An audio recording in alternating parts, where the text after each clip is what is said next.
नमस्कार मित्रों, मैं उगमाराम कुमावत आप सबका मेरे YouTube channel Kumawat sir Hindi वाले पर हार्दिक अभिनंदन, स्वागत। मित्रों, आज हम एक नए विषय के साथ आपके सामने प्रस्तुत हैं। पिछली क्लास में हमने देखा हिंदी भाषा और उसके व्याकरण का सामान्य परिचय। आज हम पढ़ रहे हैं हिंदी भाषा शिक्षण की विधियाँ, यानी कि ठीक वही स्थिति है जो कल थी। कल भी हमने 3 शब्दों पर चर्चा की। पहला था हमारा हिंदी, दूसरा था भाषा। इन दोनों शब्दों की चर्चा हम पिछली क्लास में कर चुके हैं। यहाँ पर आज हमने एक नया विषय लिया है, शिक्षण की विधियाँ। यानी कि कल हम पढ़ रहे थे हिंदी भाषा का व्याकरण, आज हम चर्चा कर रहे हैं हिंदी भाषा की शिक्षण विधियाँ। मैं पहले क्लास के बारे में आपको समझा देता हूँ। हम इस क्लास को 2 भागों में विभाजित करेंगे, यानी कि नित्य 2 कक्षाएँ, एक हिंदी भाषा के व्याकरण की और एक हिंदी भाषा की शिक्षण विधियों की क्लास होगी। जो विद्यार्थी first grade, REET, second grade आदि परीक्षाएं दे रहे हैं वह इन दोनों क्लासों को अटेंड करेंगे, अर्थात दोनों क्लासें समझेंगे, क्योंकि वहाँ व्याकरण और शिक्षण विधियाँ दोनों हैं।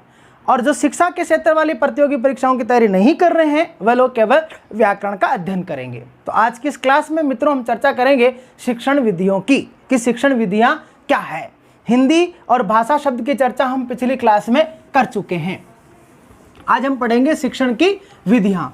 मित्रों, प्रश्न है कि शिक्षण और विधियाँ 2 शब्द हमारे सामने हैं। एक शब्द है हमारे पास शिक्षण और दूसरा शब्द है हमारे पास विधियाँ। प्रश्न है कि शिक्षण और विधियाँ क्या है, तो हम सबसे पहले इन दोनों को जानने की कोशिश करेंगे। मित्रों, शिक्षण के 2 ध्रुव होते हैं। किसी भी शिक्षण के 2 ध्रुव होते हैं। मान लीजिए एक तरफ शिक्षक, दूसरी तरफ शिक्षार्थी। सपोज देन आप शिक्षक के साथ नहीं पढ़ रहे, तो एक तरफ आपके पास पाठ्य पुस्तक है तो दूसरी तरफ आप अध्ययन करने वाले, यानी कहीं न कहीं शिक्षण के लिए 2 प्रमुख ध्रुव होते हैं। इस चीज़ को हम एक चार्ट के माध्यम से समझने की कोशिश करते हैं कि शिक्षण क्या है और ये विधियाँ क्या है। देखिए मित्रों, किसी भी शिक्षण के 2 ध्रुव होते हैं। एक तरफ आपका शिक्षक,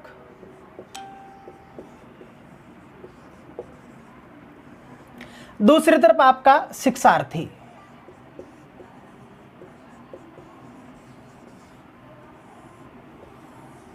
ये शिक्षण के 2 प्रमुख ध्रुव हैं, यानी हम इसको कह सकते हैं ये शिक्षण के ध्रुव हैं।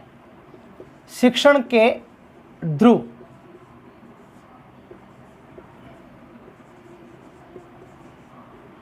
इन दोनों के बीच, अर्थात शिक्षक और शिक्षार्थी के बीच में संप्रेषण होता है, अर्थात विचारों और भावों का आदान प्रदान होता है। इन दोनों के बीच में संप्रेषण होता है। क्या होता है मित्रों? संप्रेषण होता है। संप्रेषण किसका होगा? स्पष्ट है, दोनों के बीच विचारों और भावों का, अर्थात शिक्षक और शिक्षार्थी के बीच में सूचना, तथ्य,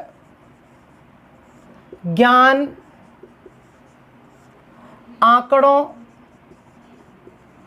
जो भी विषय वस्तु पढ़ाई जा रही है, आंकड़ों आदि का, इनका क्या होता है? अर्थात शिक्षण के जो 2 ध्रुव हैं, एक तरफ शिक्षक दूसरी तरफ शिक्षार्थी, इन दोनों के बीच में ज्ञान, सूचना, तथ्य, आंकड़ों आदि का आदान प्रदान होता है। अर्थात उन दोनों के बीच में जब संप्रेषण होता है तो वो इनका आदान प्रदान करते हैं। इधर जो पहला आपका ध्रुव है शिक्षक, वह अपने ज्ञान, कौशल के माध्यम से छात्रों में अवबोध विकसित करता है। क्या करता है मित्रों? छात्रों में ज्ञान या अवबोध विकसित करता है। यानी कि शिक्षण के 2 ध्रुव हैं, उसमें से जो पहला ध्रुव इधर, वह छात्रों में ज्ञान, सूचना, तथ्य, आंकड़े, इनका आदान प्रदान तो करता है, लेकिन वो अपने टीचिंग कौशल के आधार पर, उसके पास जो अनुभव है, उसके पास जो ज्ञान है, उसने जो ज्ञान प्राप्त किया है, वो उन छात्रों में विकसित करने का प्रयास करता है। तो दूसरी तरफ जो शिक्षार्थी है, दूसरा जो आपका जो ध्रुव है शिक्षार्थी अर्थात जो छात्र है, छात्र अधिगम प्रक्रिया के माध्यम से अर्थात सीखने की जो प्रक्रिया है, अधिगम प्रक्रिया के माध्यम से, यानी दूसरा जो शिक्षार्थी जो है वो अधिगम प्रक्रिया के माध्यम से स्वयं में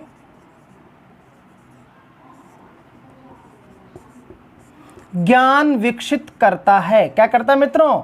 ज्ञान विकसित करता है। कौन? शिक्षार्थी। ये शिक्षण के दूसरा ध्रुव की हम चर्चा कर रहे थे, यानी कि इधर मैं शिक्षक हूं, सामने आप शिक्षार्थी है। हम दोनों के बीच अभी ज्ञान, सूचना, तथ्य, आंकड़ों का क्या हो रहा है? आदान प्रदान हो रहा है। मैं मेरे अनुभव के आधार पर, कौशल के आधार पर, ज्ञान के आधार पर आप में ज्ञान विकसित अर्थात आप में अवबोध विकसित करने का प्रयास कर रहा हूं। तो दूसरी तरफ आप जो सीखने की प्रक्रिया अर्थात मनोवैज्ञानिक दृष्टिकोण से जो अधिगम प्रक्रिया है उसके माध्यम से आप स्वयं में खुद में ज्ञान विकसित करने का प्रयास कर रहे हैं।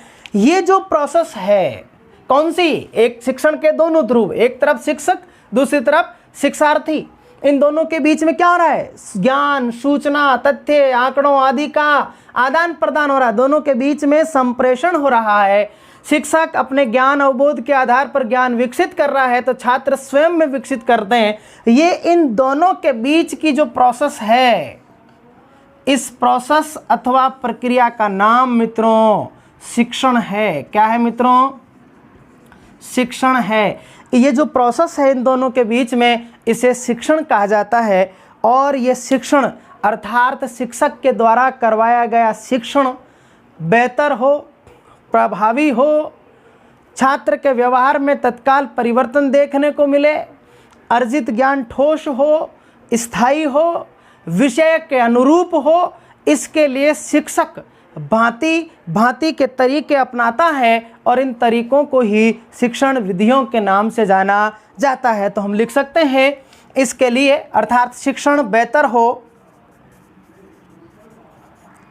शिक्षण बेहतर हो, अर्जित ज्ञान ठोस व स्थायी हो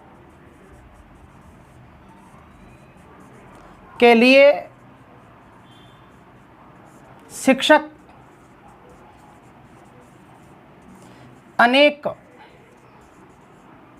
तरीके प्रयोग करता है, अनेक तरीके प्रयोग करता है। इन तरीकों को ही शिक्षण विधियां कहा जाता है। शिक्षण विधियां कहा जाता है। उम्मीद करता हूं कि मित्रों हमारा जो आज का विषय है उसको आपने समझने की कोशिश की होगी। हम एक बार फिर से रिपीट कर रहे हैं, हम दो समानांतर कक्षाएं लेकर के चलेंगे। हिंदी भाषा, उसका व्याकरण, दूसरी हिंदी भाषा और शिक्षण की विधियां। तो हिंदी और भाषा इन दोनों शब्दों की चर्चाएं हमने पिछली क्लास में की, व्याकरण की चर्चा हम कल कर चुके हैं और आज हम कर रहे हैं शिक्षण विधियों की। क्या है शिक्षण विधियां? एक बार फिर से मैं रिपीट कर रहा हूं, पूरे चार्ट के माध्यम से गंभीरता से समझने की कोशिश कीजिएगा। किसी भी शिक्षण के दो ध्रुव होते हैं, एक तरफ शिक्षक, दूसरी तरफ शिक्षार्थी। इन दोनों के बीच में ज्ञान, सूचना, तथ्य, आंकड़ों आदि का संप्रेषण होता है, आदान प्रदान होता है। एक तरफ शिक्षक अपने अनुभव, ज्ञान के आधार पर छात्रों में ज्ञान अर्थात अवबोध विकसित करने का प्रयास करता है, तो दूसरी तरफ शिक्षार्थी शिक्षक के द्वारा दिया गया ज्ञान को स्वयं में उतारने की कोशिश करता है। ये इन दोनों के बीच की जो प्रोसेस है उस प्रोसेस को शिक्षण के नाम से जाना जाता है। और ये शिक्षण ठोस हो, बेहतर हो, प्रभावी हो, स्थायी हो, छात्र के व्यवहार में तत्काल परिवर्तन देखने को मिले, इसके लिए शिक्षक विषय और प्रकरण के अनुरूप जो भांति भांति के तरीके प्रयोग करता है मित्रों, उन तरीकों को ही शिक्षण विधियों के नाम से जाना जाता है। अब अगली जो बात आती है शिक्षण विधियों के बाद में, शिक्षण विधि की प्रवृत्ति, अर्थात आप एक बार इसका स्क्रीनशॉट ले लीजिएगा ताकि आपको लिखने में आसान रहेगी। अगली हमारी जो कहानी आती है, अगला जो हमारा बात आती है वो है शिक्षण की प्रवृत्तियां, अर्थात शिक्षण में कौन कौन सी प्रवृत्तियां पाई जाती है, शिक्षण विधियां कैसी होती है, शिक्षण कैसा होता है। पिछली बार रीट में इसका प्रश्न पूछा गया था कि निम्नलिखित में से कौन सी एक शिक्षण की प्रवृत्ति नहीं है। बहुत सारी शिक्षण की प्रवृत्तियां होती है। कौन कौन सी शिक्षण की प्रवृत्तियां हैं? नंबर 1, शिक्षण व्यवहार का प्रतिमान है। शिक्षण व्यवहार का प्रतिमान है, मॉडल है, प्रारूप है। शिक्षण व्यवहार का प्रतिमान है, यानी कि शिक्षण और शिक्षण विधियों से बालक के व्यवहार में परिवर्तन आता है, वह इसलिए इसे कहा जाता है कि शिक्षण व्यवहार का प्रतिमान है। ये प्रश्न आपका पिछली बार रीट में आ चुका है। वहाँ पर 4 विकल्प थे कि शिक्षण व्यवहार का प्रतिमान है, जीवन को ज्ञान से जोड़ने का संबंध है, इनकी पुनरावृत्ति होती है, प्रेरणा का सिद्धांत नहीं है। ये इसको बदल दिया गया था और ये इसका आंसर था। तो हम तथ्यात्मक तौर पर सीखेंगे कि कौन कौन सी शिक्षण की प्रवृत्तियां हैं। नंबर 1 हम कह रहे हैं शिक्षण व्यवहार का प्रतिमान है। नंबर 2 प्रेरणा का सिद्धांत है, अर्थात शिक्षण विधियों से प्रेरणा का सिद्धांत है, यानी कि शिक्षण विधियों के माध्यम से बालकों को सीखने के लिए प्रेरित किया जा सकता है। कैसे किया जा सकता है? मान लीजिए आप पूर्व प्राथमिक स्तर के बालकों को अध्ययन करा रहे हैं और वहाँ पर अगर आप बालकों को कोई कहानी समझाना चाह रहे हैं मान लीजिए, या कोई लयात्मक कहानी समझाएंगे, तो उस समय अगर आप रूखे व्यवहार में बात करेंगे बच्चों को या फिर वीर रस की तरह अपने आप में प्रस्तुत करेंगे तो संभवतः है कि बालक आपकी बात को नहीं सुनेगा। स्वाभाविक है, क्योंकि बालक का जो स्तर है वो छोटा है। बालक पूर्व प्राथमिक स्तर का बालक है, प्राथमिक स्तर का बालक है, और आप उसे वीर रस की लयात्मकता में आप उसके सामने प्रस्तुत हो रहे हैं। स्वाभाविक है कि वो सीखने के लिए प्रेरित नहीं होगा। लेकिन उसी बालक को आप उस विषय के अनुरूप उसकी अनुभव परिधि, उसकी उम्र के आधार पर अगर शिक्षण विधि का प्रयोग करेंगे तो बालक सीखने के लिए क्या होगा? प्रेरित होगा। जैसे मान लीजिए एक छोटा सा बच्चा है और आप उसको कहानी सुना रहे हैं, अगर आप उसको कहेंगे कि मछली जल की रानी है, जीवन उसका पानी है, हाथ लगाओ डर जाएगी, बाहर निकालो मर जाएगी, तो कॉमन सी बात है वो बच्चा आपको नहीं सुनेगा, क्योंकि बच्चा खुद डर जाएगा। और उसी बच्चे को आप अगर इस तरह कहेंगे मछली जल की रानी है, जीवन उसका पानी है, हाथ लगाओ डर जाएगी, बाहर निकालो मर जाएगी, तो कॉमन सी बात है कि बच्चा सीखने के लिए प्रेरित होगा। वो आपको और ज़्यादा सुनने के लिए कहेगा। जैसे आप लोग छोटे बच्चों को कहानी वगैरह सुनाते हैं, वहाँ पर जब आप उसको बड़ी लयात्मक तौर पे सुनाते हैं अपने बच्चों को, तो वो बिल्कुल आपसे और अग्रेसिव होते हैं कि हाँ मुझे एक कहानी और सुनाओ, एक और कहानी सुनाओ। इसलिए शिक्षण क्या है मित्रों? प्रेरणा का सिद्धांत है, अर्थात बेहतर शिक्षण विधियों के माध्यम से बालकों को सीखने के लिए प्रेरित किया जा सकता है। नंबर 3, इनकी पुनरावृत्ति होती है। क्या होती है मित्रों? इनकी पुनरावृत्ति होती है। किसकी? शिक्षण विधियों की। यानी एक ही शिक्षण विधि को आप बार बार अपना सकते हैं, यानी यूज एंड थ्रो वाली स्थिति नहीं है। अगर आपने एक बार विधि अपनाई, नेक्स्ट उसी क्लास में या उसी चैप्टर में को पढ़ाने के लिए आप उसी विधि का पुनः इस्तेमाल कर सकते हैं। ज्ञान को, ये आप भी आपका विकल्प था रीट में, ज्ञान को जीवन से जोड़ने का सिद्धांत है। ज्ञान को जीवन से जोड़ने का सिद्धांत है। ज्ञान को जीवन से जोड़ने का सिद्धांत कैसे है मित्रों? इस तरह है कि अगर आप विषय के अनुरूप शिक्षण विधि का प्रयोग करेंगे तो स्वाभाविक है कि वो जो ज्ञान है शिक्षक के पास वो बालक के जीवन से तत्काल प्रभाव से जुड़ जाएगा। अगला है क्रियाशीलता का सिद्धांत है। किसका सिद्धांत है मित्रों? क्रियाशीलता का सिद्धांत है, अर्थात छात्र सिद्धांत है, अर्थात छात्र सक्रिय रहता है। छात्र सक्रिय रहता है क्योंकि विषय के अनुरूप जब आप शिक्षण विधि का इस्तेमाल करेंगे, मान लीजिए आप बच्चों को व्याकरण पढ़ा रहे हैं और व्याकरण की सबसे बेहतर विधि है आगमन निगमन विधि, तो स्वाभाविक है कि बच्चा, अगर आप वहाँ पर आगमन विधि का इस्तेमाल कर रहे हैं, प्रयोग कर रहे हैं, तो बालक स्वयं करके सीख रहा है, और जब स्वयं करके सीख रहा है तो स्वाभाविक है कि वो खुद सक्रिय क्रियाशील है। और मनोवैज्ञानिक दृष्टिकोण से कहा जाता है कि करके सीखना ही होना चाहिए, यानी कि अगर बालक स्वयं करके सीखता है तो स्वाभाविक है मनोवैज्ञानिक दृष्टिकोण से कि उसके द्वारा अर्जित ज्ञान ठोस और स्थायी होता है। अगला है, छात्र अधिगम स्थितियां विकसित करता है। छात्र अधिगम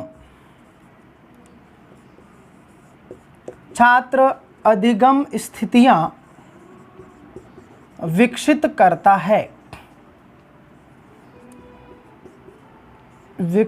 करता है। यानी कि छात्र सीखने की अलग अलग प्रकार की स्थितियां विकसित करता है। अगला है,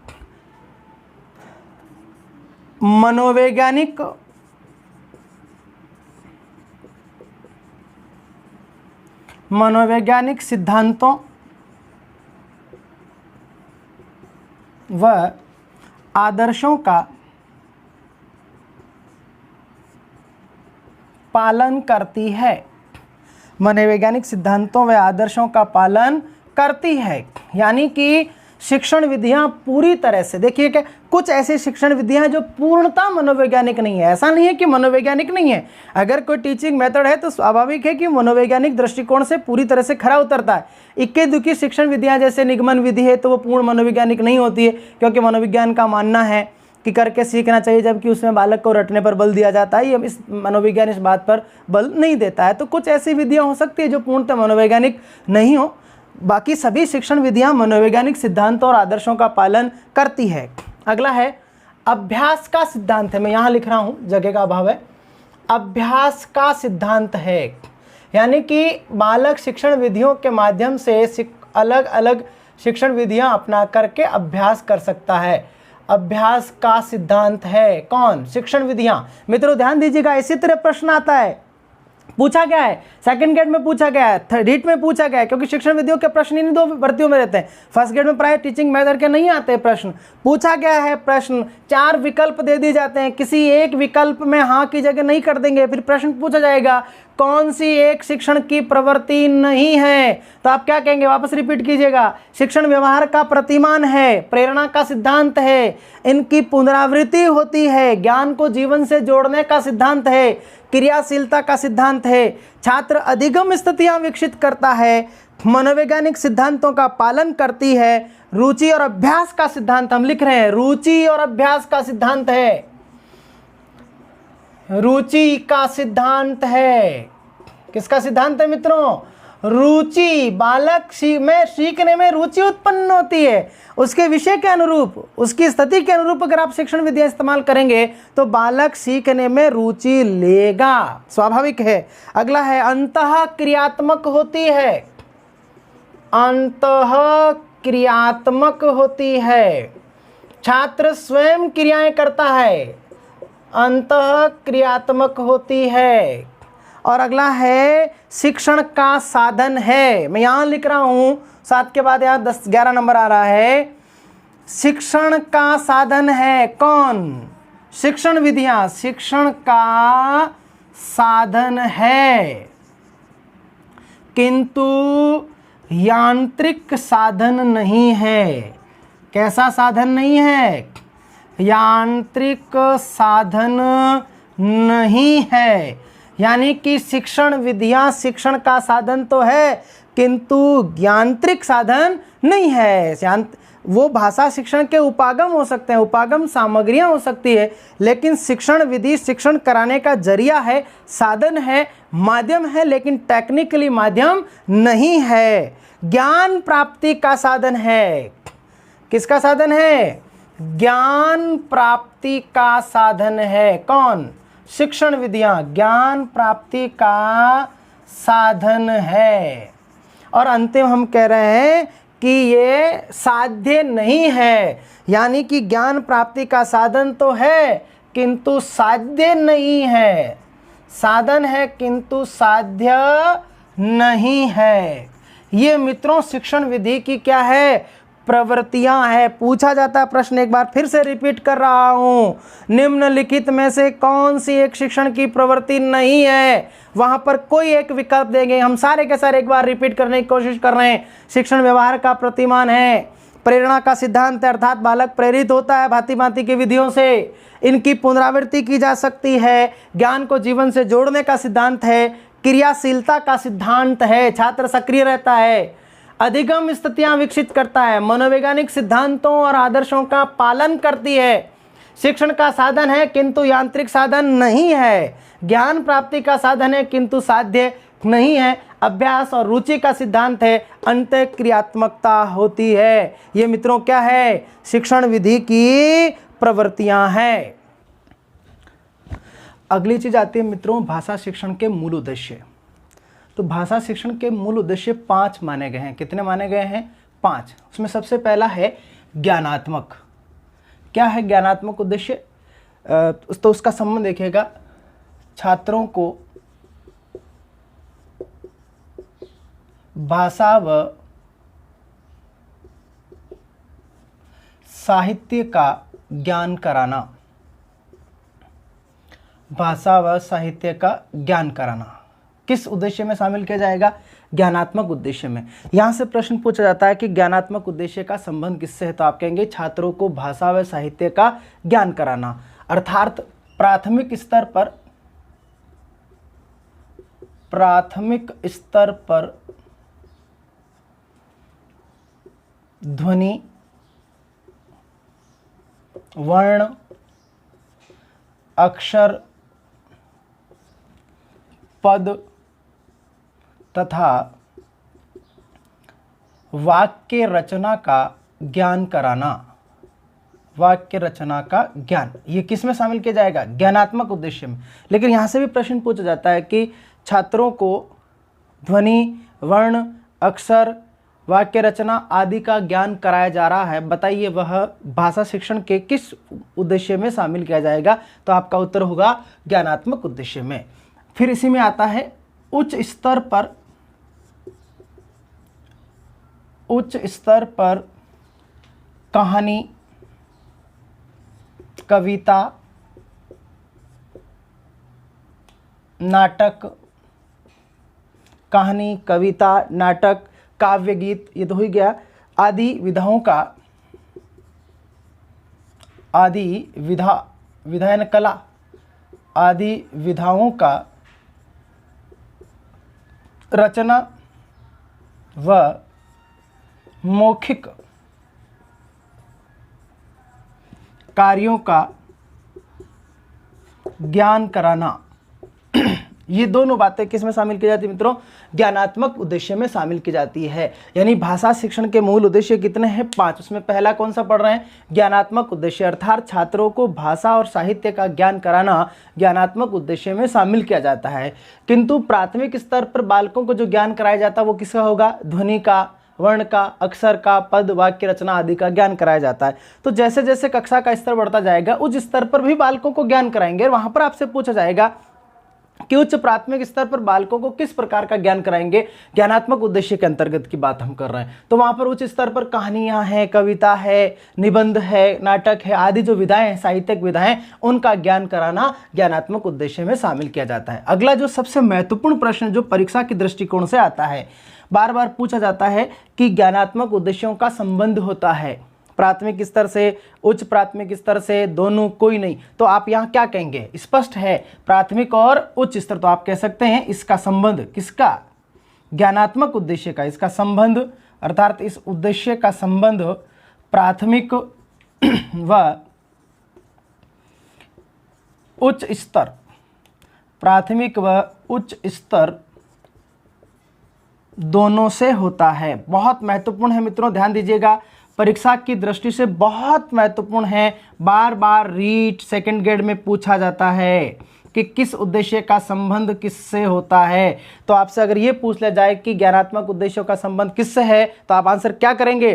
प्राथमिक और उच्च स्तर दोनों से है। दूसरा जो उद्देश्य है, मैं रब कर रहा हूं इसको, आप स्क्रीनशॉट ले लीजिएगा लिखते समय। दूसरा जो उद्देश्य है आपका वो है कौशलात्मक उद्देश्य, और ये बहुत ही महत्वपूर्ण परीक्षा के दृष्टिकोण से उद्देश्य है। भाषा शिक्षण का दूसरा प्रमुख उद्देश्य कौशलात्मक उद्देश्य। कौशलात्मक उद्देश्य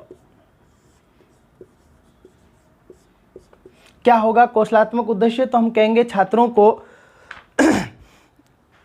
भाषाई कौशल जो हैं, सुनना, बोलना, पढ़ना और लिखना। हमने पिछली क्लास में पढ़ा भाषा शिक्षण के जो कौशल है, 4 कौशल होते हैं। इसके लिए हमने ट्रिक भी बनाई थी सुबह पहले, यानी सुनना, बोलना, पढ़ना और लिखना। अर्थात भाषाई कौशलों में पारंगतता हासिल करना किसमें शामिल किया जाएगा? कौशलात्मक उद्देश्यों में शामिल किया जाता है। इस उद्देश्य की पूर्ति के दौरान बालकों को शुद्ध व स्पष्ट वाचन कराना, शब्दों व लोकोक्तियों का तथा मुहावरों का प्रसंगानुसार भाव व अर्थ ग्रहण करना तथा प्रयोग करना सिखाया जाता है। तो आप कह सकते हैं इसका संबंध भाषाई कौशलों से है। किससे है?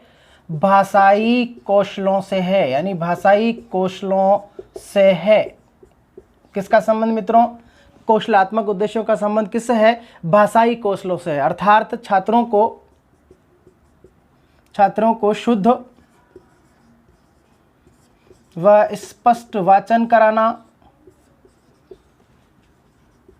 शुद्ध व स्पष्ट वाचन कराना किसमें शामिल किया जाएगा? कौशलात्मक उद्देश्य में।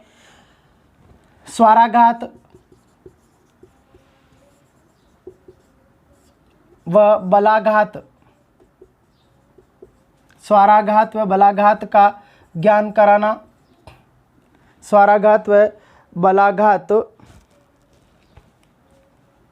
का तथा उच्चारण के दौरान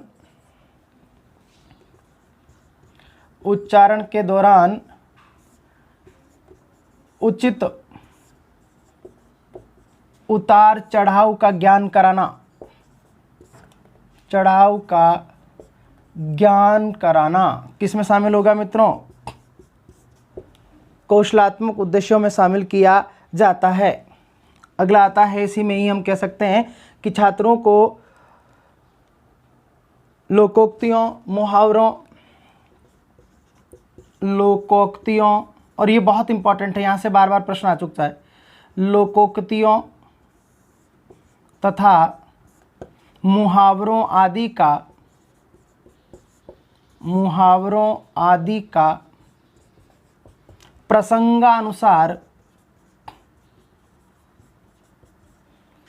प्रसंगानुसार अर्थ व भाव ग्रहण करना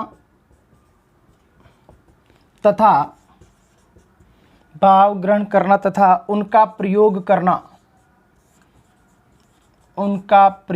करना ये किस में शामिल किया जाता है? कौशलात्मक उद्देश्य में शामिल किया जाता है। बहुत महत्वपूर्ण है, यहाँ से प्रश्न आ चुका पहले कि लोकोक्तियों तथा मुहावरों आदि का प्रसंगानुसार प्रयोग करना किस एक उद्देश्य में शामिल किया जाएगा? तो आप आंसर क्या करेंगे? कौशलात्मक उद्देश्यों में शामिल किया जाता है। रीट 2016-17 वाले में प्रश्न पूछा गया था, रीट में प्रश्न आया है यहाँ से, ये बहुत इंपॉर्टेंट है। यहाँ से प्रश्न आया, जिस तरह से आपसे पूछे कि ज्ञानात्मक उद्देश्यों का संबंध किस स्तर से है, तो आपका आंसर होगा प्राथमिक और उच्च स्तर दोनों से। ठीक उसी तरह आपसे ये पूछा जाए कि कौशलात्मक उद्देश्यों का संबंध किस स्तर से है, तो आपका आंसर होगा प्राथमिक स्तर से है। यानी इनका संबंध किससे है मित्रों?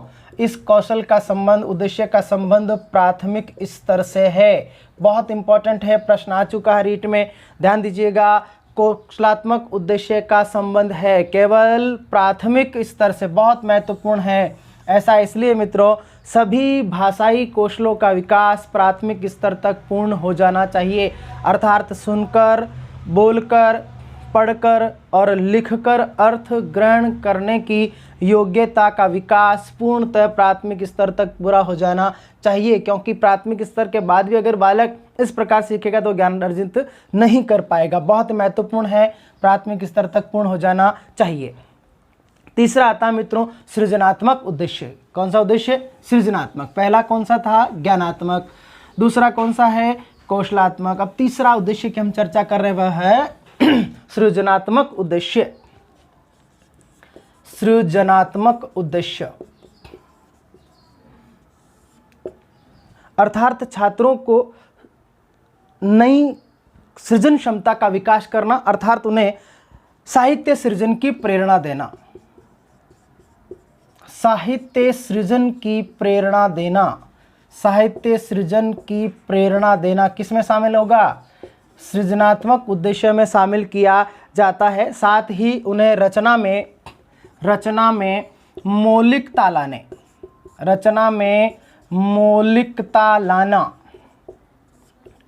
रचना में मौलिकता लाना, ये किस में शामिल किया जाता है? सृजनात्मक उद्देश्य में। आपसे पूछ लिया जाए कि साहित्य सृजन की प्रेरणा देना निम्नलिखित में से किस भाषा शिक्षण के मूल उद्देश्य में शामिल होगा? तो आपका आंसर होगा सृजनात्मक उद्देश्य में शामिल किया जाता है। साथ ही आपसे पूछ ले कि एक शिक्षक बालकों को रचना में मौलिकता लाने की प्रेरणा दे रहा है, बताइए।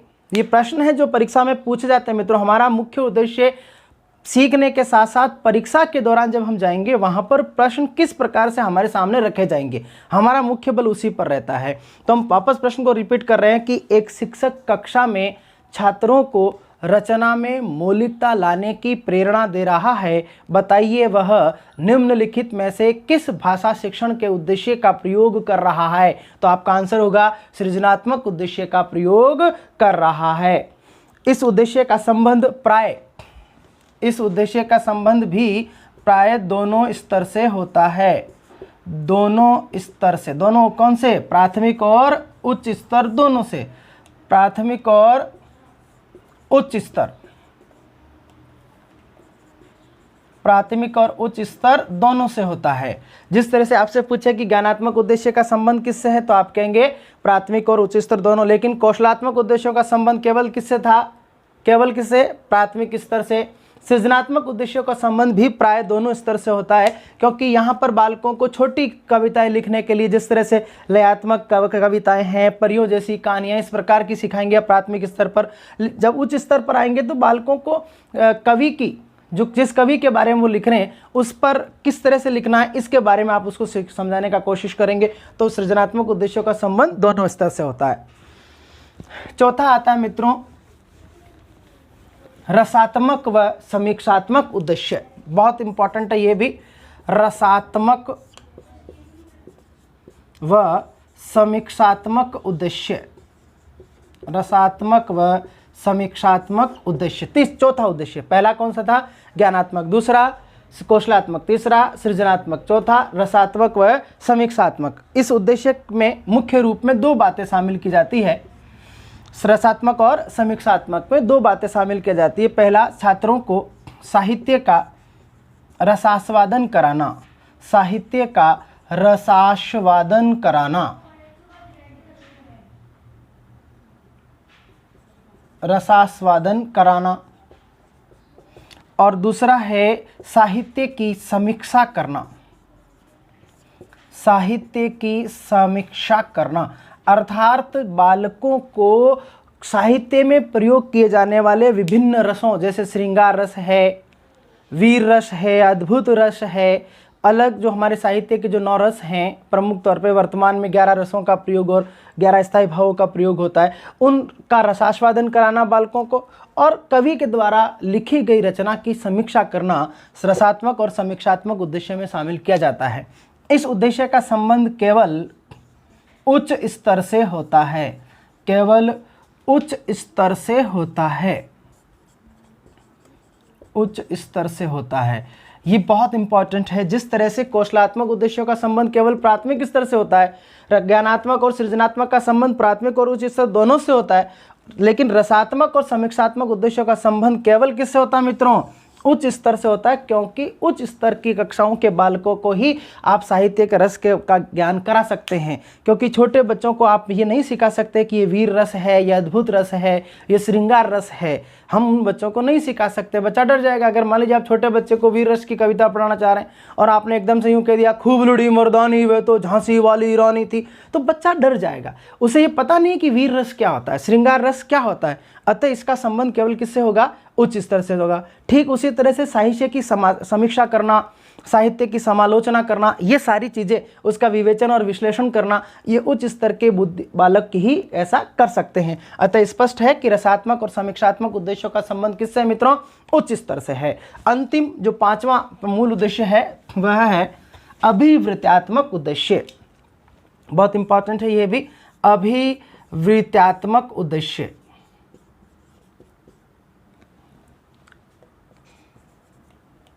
अभिवृत्त्यात्मक उद्देश्य बहुत इंपॉर्टेंट है ये, यहाँ से भी बहुत प्रश्न पूछा जाता है। अभिवृत्त्यात्मक उद्देश्य का मूल रूप है कि बालकों में उचित दृष्टिकोण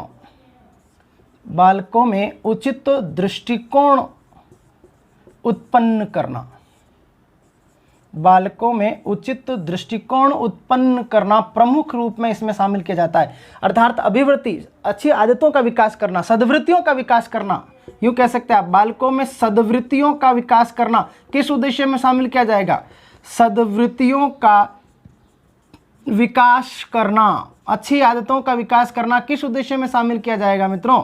अभिवृत्त्यात्मक उद्देश्यों में शामिल किया जाता है। जैसे बालकों में देश प्रेम, साहित्य प्रेम, मानव के प्रति प्रेम, एक दूसरे के साथ संवेदनशीलता, साहित्यिक गतिविधियों में भाग लेना, इस तरह की अच्छी आदतों का विकास करना अभिवृत्त्यात्मक उद्देश्यों में शामिल किया जाता है। अर्थात बालकों में उचित दृष्टिकोण उत्पन्न करना, अच्छी आदतों का विकास करना, समाज के साथ उनकी भूमिका बनी रहे, छात्रों में एक दूसरे के साथ सहयोग की उसमें भावना रहे, कॉपरेशन करने की भावना रहे, इस प्रकार की अच्छी आदतों का विकास करना किसमें शामिल किया जाता है?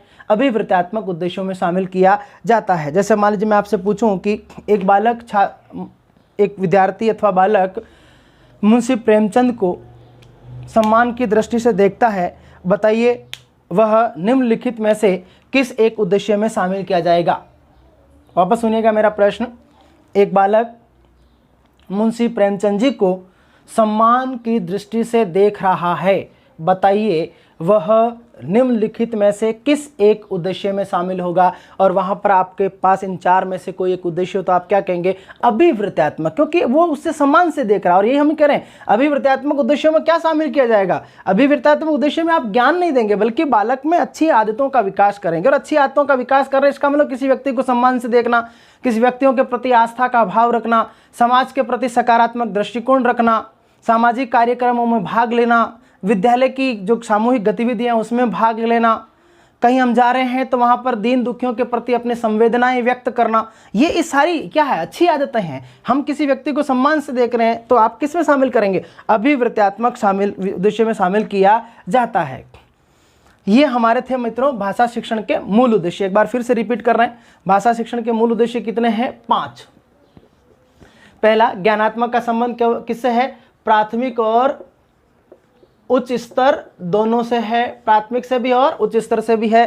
किंतु कौशलात्मक उद्देश्य का संबंध केवल प्राथमिक स्तर से। हमने पढ़ा, रिपीट कर रहे हैं, क्योंकि सभी भाषाई कौशलों का विकास कहाँ तक हो जाना चाहिए? प्राथमिक स्तर तक पूर्ण हो जाना चाहिए। सृजनात्मक उद्देश्यों का संबंध दोनों स्तर से है, दोनों स्तर से है, प्राथमिक स्तर से भी और उच्च प्राथमिक। लेकिन रसात्मक और समीक्षात्मक उद्देश्यों का संबंध केवल उच्च स्तर से है, बहुत इंपॉर्टेंट है। और अभिवृत्त्यात्मक उद्देश्यों का संबंध प्राय दोनों स्तर से होता है, लेकिन मूल रूप में प्राथमिक स्तर पर ज़्यादा होता है, क्योंकि अच्छी आदतों का विकास हम बालक में प्राथमिक स्तर पर करने का कोशिश या प्रयास करते हैं। प्राय दोनों स्तर से है, लेकिन मूल रूप में प्राथमिक स्तर पर इस उद्देश्य को ज़्यादा अपनाया जाता है। छोटे बालकों में अच्छी आदतों का विकास करने की वहाँ पर हम प्रयास करते हैं।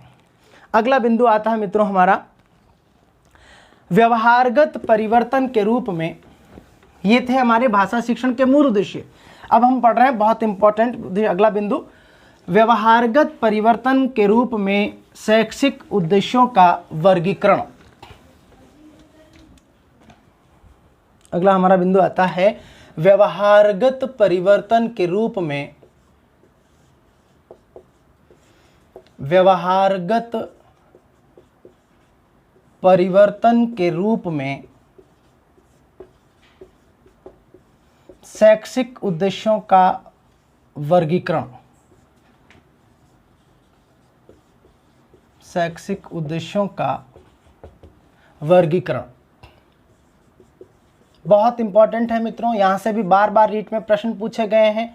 हम बार बार साथ साथ में चर्चा यही कर रहे हैं कि कहाँ से प्रश्न बनता है, कैसे प्रश्न पूछा जाता है। तो मित्रों, शिकागो विश्वविद्यालय के प्रोफेसर ब्लूम ने इस बात को स्पष्ट किया कि शिक्षण का सीधा संबंध सीखने से है। वापस सुनिएगा, शिकागो विश्वविद्यालय के प्रोफेसर ब्लूम ने इस तथ्य को परिभाषित किया, स्पष्ट किया कि सीखने का अर्थात शिक्षण का सीधा संबंध सीखने से है। अर्थात हम जब शिक्षण कर रहे हैं तो हमारा प्रमुख उद्देश्य क्या है? सीखना। और सीखने का अर्थ है व्यवहार में परिवर्तन। स्पष्ट है, मनोवैज्ञानिक दृष्टिकोण से अगर एक बालक के व्यवहार में परिवर्तन हो रहा है तो स्पष्ट है कि वह सीख रहा है। और इसी व्यवहारगत परिवर्तन के आधार पर ब्लूम ने शैक्षिक उद्देश्यों का 3 भागों में वर्गीकरण किया। बहुत इंपॉर्टेंट है, प्रश्न आया है पहले भी, आता रहा और आता रहेगा। वापस सुनिएगा, 3 भागों में वर्गीकरण किया। 3 भाग कौन कौन से थे? नंबर 1 ज्ञानात्मक,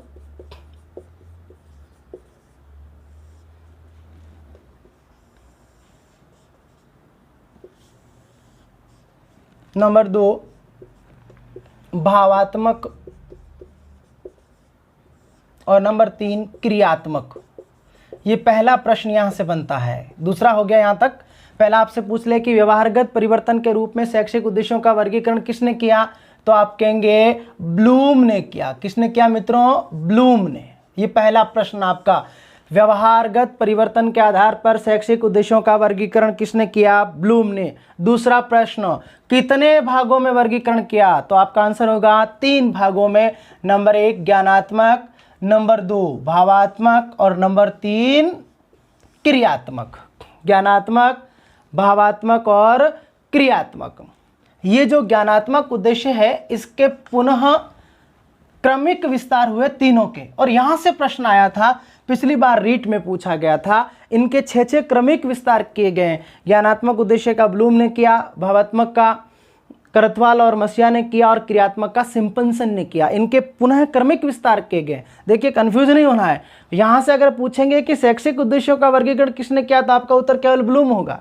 लेकिन इनके जो पुनः 6 क्रमिक विस्तार किए गए, यहां से भी प्रश्न पूछा जाता है कि ब्लूम के शैक्षिक उद्देश्यों का पुनः क्रमिक विस्तार कितने भागों में हुआ? तो आंसर होगा 6 भागों में किया प्रत्येक का। और उनके क्रमबद्ध उत्तर पूछे जाते हैं कि किस क्रम में है, कौन सा इसमें शामिल है या नहीं है। पहले हम चर्चा करेंगे कि इनका संबंध क्या है, यानी कि भावात्मक उद्देश्यों में क्या शामिल होगा, क्रियात्मक उद्देश्यों में क्या शामिल किया जाएगा। तो भावात्मक उद्देश्यों का संबंध है मित्रों ज्ञान, सूचना, तथ्य, आंकड़ों, ज्ञान, सूचना, तथ्य, आंकड़ों आदि का प्रत्यास्मरण कराना। प्रत्यास्मरण कराना किस में शामिल किया जाएगा? ज्ञानात्मक उद्देश्यों में शामिल किया जाएगा। ये अगला एक प्रश्न है, आपसे पूछ लें कि ज्ञान, सूचना, तथ्य, आंकड़ों आदि का प्रत्यास्मरण करना ब्लूम द्वारा निर्धारित शैक्षिक उद्देश्यों में से किस एक में शामिल किया जाएगा? तो आपका उत्तर होगा ज्ञानात्मक उद्देश्यों में शामिल किया जाता है। इस ज्ञानात्मक उद्देश्य के पुनः 6 क्रमिक विस्तार किए गए थे जो ब्लूम ने किए थे 1956 में। यहां से भी प्रश्न आता है कि इनका जो पुनः क्रमिक विस्तार हुआ वो कब हुआ? तो आप कहेंगे 1956 में। 1956 में 6 भागों में पुनः क्रमिक विस्तार किया गया था। और ये पुनः क्रमिक विस्तार भी आपको क्रम से आने चाहिए मित्रों। एक ज्ञान, ये आप क्रम से पूछे जाते हैं इसको। ज्ञान अवबोध, ज्ञान अवबोध, नंबर 3 प्रयोग, नंबर 4 विश्लेषण,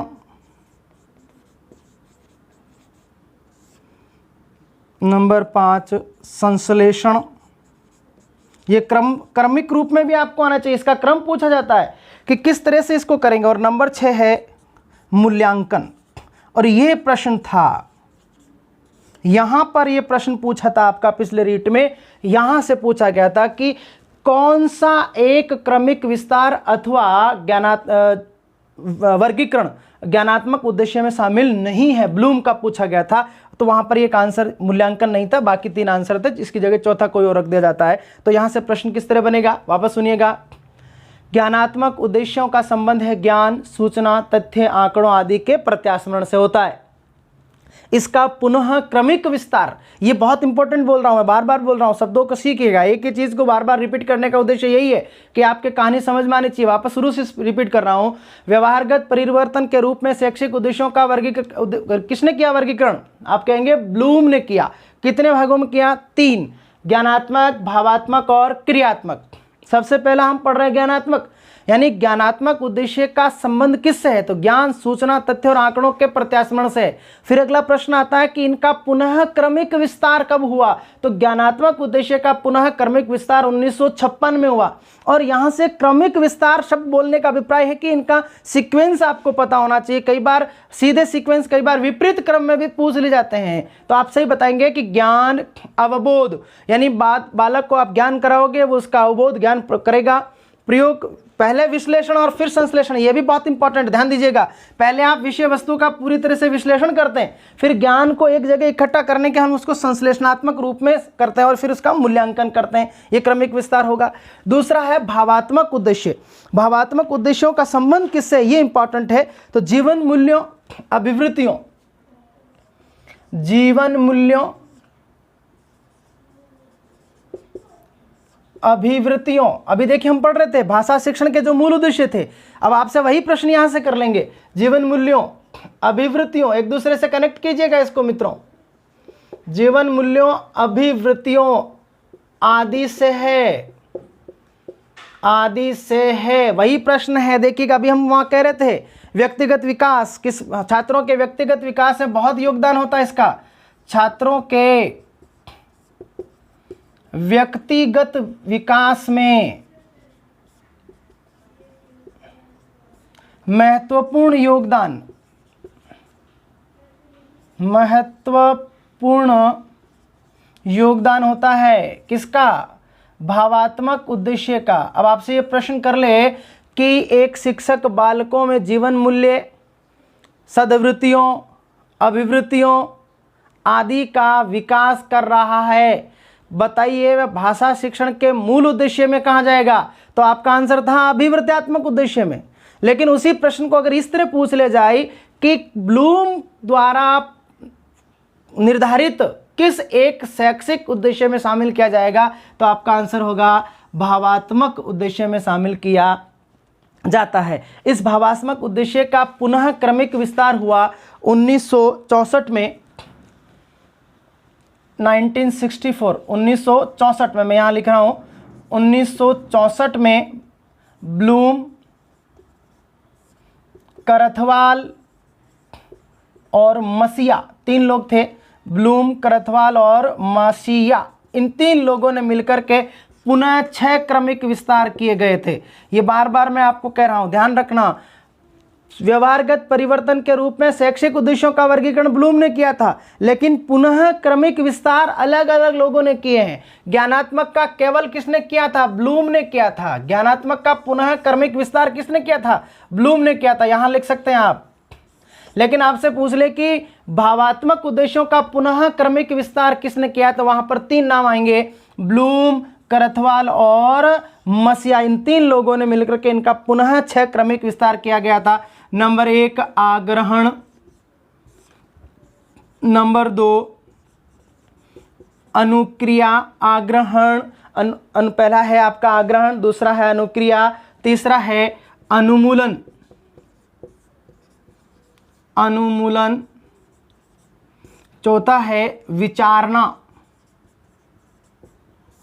विचारना, 5वां है संगठन,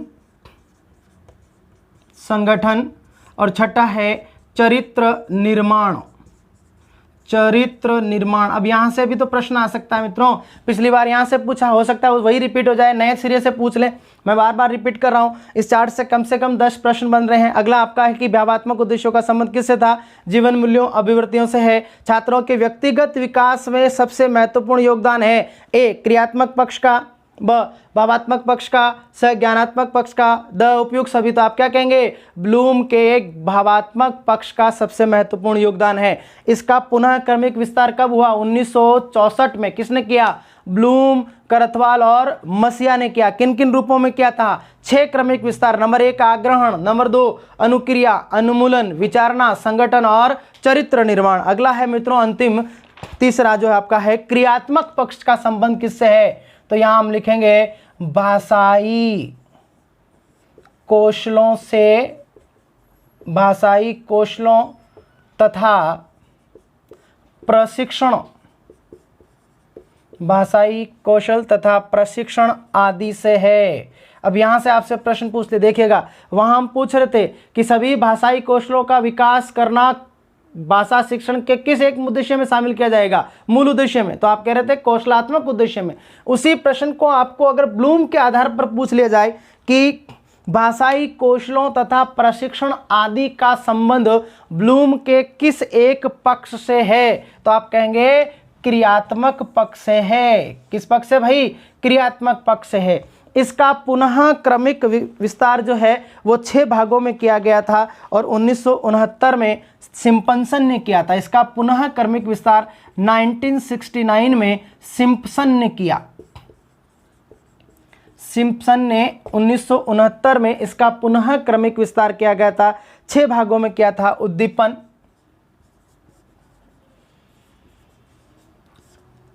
नंबर 1 उद्दीपन, नंबर 2 आपका होगा कार्य करना या कार्यवाही। इस उद्दीपन को आप उत्तेजना भी कह सकते हो।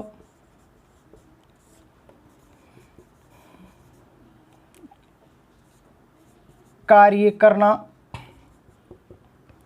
उद्दीपन, कार्य करना। नंबर 3 है आपका नियंत्रण।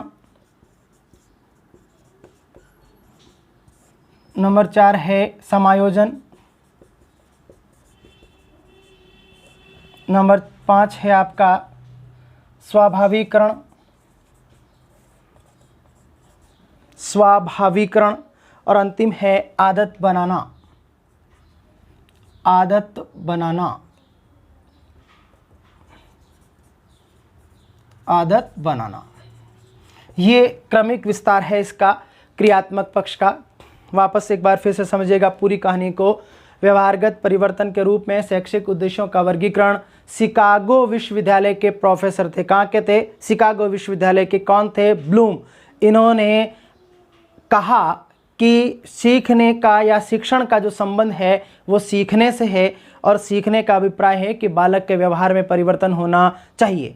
बालक के व्यवहार में जो परिवर्तन हो रहा है, इसी व्यवहारगत परिवर्तन के आधार पर ब्लूम ने शैक्षिक उद्देश्यों का 3 पक्षों में वर्गीकरण किया: ज्ञानात्मक पक्ष, भावात्मक पक्ष और क्रियात्मक पक्ष। फिर इनके पुनः क्रमिक विस्तार हुए, वो अलग अलग लोगों ने किए। ज्ञानात्मक पक्ष का संबंध ज्ञान, सूचना, तथ्यों, आंकड़ों आदि के प्रत्यास्मरण से होता है। ज्ञानात्मक पक्ष का पुनर्वर्गीकरण 1956 में ब्लूम ने ही किया। 6 भाग थे: ज्ञान, अवबोध, प्रयोग, विश्लेषण, संश्लेषण और मूल्यांकन। भावात्मक पक्ष का संबंध जीवन मूल्यों, अभिवृत्तियों, आदतों से है। हमने यहाँ पर प्रश्न किया था छात्रों के व्यक्तित्व विकास में महत्वपूर्ण योगदान भावात्मक पक्ष का है। इसी बिंदु को यदि आपको भाषा शिक्षण के मूल उद्देश्य में पूछेंगे तो आप अभिवृत्त्यात्मक उद्देश्यों में रखेंगे। इसका पुनर्वर्गीकरण 1964 में ब्लूम, करथवाल और मसिया 3 लोगों ने मिलकर के किया। 6 क्रमिक विस्तार थे: आग्रहण, अनुक्रिया, अनुमूलन, विचारणा, संगठन और चरित्र निर्माण।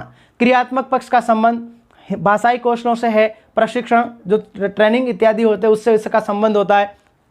1969 में सिम्पसन ने इसका पुनर्वर्गीकरण किया। क्रमिक विस्तार था इसका: उद्दीपन, कार्य करना, नियंत्रण, समायोजन, स्वाभाविकरण और आदत बनाना। आज की इस क्लास में इतना ही मित्रों। अगली क्लास में हम पढ़ेंगे भाषा शिक्षण की प्रमुख विधियां और उनके प्रवर्तक। भाषा शिक्षण की विधियों को हम अलग अलग भागों में विभाजित करेंगे पढ़ने के आधार पर। पहले हम भाषा शिक्षण की परंपरागत विधियां पढ़ेंगे, उसके बाद भाषा शिक्षण में जो नवीन विधियां जो आई मनोवैज्ञानिक दृष्टिकोण से आधुनिक विधियों की चर्चा करेंगे, उसके बाद व्याकरण शिक्षण की विधियों की चर्चा करेंगे, फिर उसके बाद गद्य, पद्य, नाटक की चर्चा करेंगे। तो आज के लिए इतना ही। जय हिंद, जय भारत, वंदे मातरम।